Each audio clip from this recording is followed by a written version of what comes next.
ఇప్పుడు ఉపేంద్ర ఇక్కడ హీరో కాదు.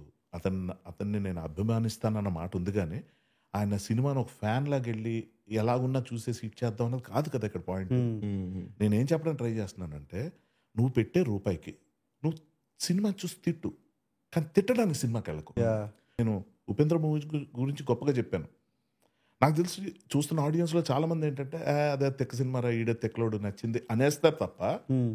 అసలు వాడు ఏం చెప్పడానికి ట్రై చేశాడన్నది ఒక్కసారి ఆలోచించాలి.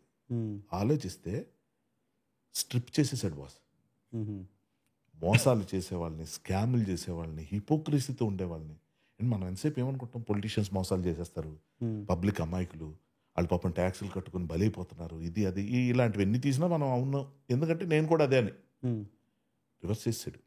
అసలు పబ్లిక్ వల్ల పొలిటీషియన్స్ అలా తయారయ్యారు. హ్మ్. నువ్వాడిని హీరో, ఒక బౌన్సర్ వస్తాడు ఒక విలన్ దగ్గరికి, వచ్చి కొంచెం ఆరగంటకి నిల్చుంటాడు. అప్పటిదాకా ఇలా ఉన్నాడు. వీడు విలన్ చూసి ఏంటో అలా ఉన్నా ఉంటాయి. సార్ నాకు ఇప్పుడే తెలిసింది సార్, మీరు మా కింద పనిచేసేది మా జీతగాడంట కదా మీరు. ఎంత బ్రిలియంట్ రైటింగ్ అది. అంటే వాడు ఏం మాట్లాడుతున్నారా అంటే, కానీ వీడు మళ్ళీ అదే ఒబీడియంట్గా ఉంటాడు. అంటే ఏంటంటే నేను వర్షిప్ చేయాలని మా మైండ్ ట్యూన్ అయిపోయింది. హ్మ్. అది చెప్పడం అంటే అంత కండలు ఉన్నవాడు వాడిని ప్రొటెక్ట్ చేస్తున్నాడు, వాడిని నన్ను ప్రొటెక్ట్ చేసుకోలేక నీ హెల్ప్ అడుగుతున్నాడు అన్నది ఎంత గొప్ప ఎక్స్ప్రెషన్ కదా. నేనేమంటానంటే, సి మనం కమర్షియల్ ఫార్మాట్లో మన ఎమోషన్స్, ప్రిమిటివ్ ఎమోషన్స్ మీద ఆడుకుని మనం ఎంజాయ్ చేస్తాం సినిమాని. హ్మ్. కానీ ఇవి కూడా చూడాలి. నేను ఎంకరేజ్ చేయమని ఏం చెప్పట్లేదు, ఎందుకంటే మింట్ చేస్తున్న డబ్బులు అది. హ్మ్. ఇది ఇంత కాంట్రవర్షియల్ ఉండి హ్మ్. అది 50-50 అంట, జనం చాలా మందికి ఎక్కట్లేదు అంటూనే ఇప్పుడు కలెక్షన్స్ చూడండి ఎలా ఉన్నాయో. హుహు. రిపీట్ ఆడియన్స్ ఉన్నారు. నేనే 2 times చూసా, ఇంకోసారి చూడాలనుంది. ఓకే.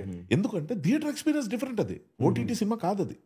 అంటే రెండింటికి తేడా ఏంటంటే, ఫ్రెండ్స్తో వెళ్తే నవ్వుకోవచ్చు. హ్మ్. ఇప్పుడు ఒక 500 మంది 200 మంది ఉన్న థియేటర్లో ప్రతి ముగ్గురు నలుగురే కదా వస్తారు. Correct. Combination 4-5 Yeah. మాక్సిమం, ఇద్దరు ఒకళ్ళు కూడా.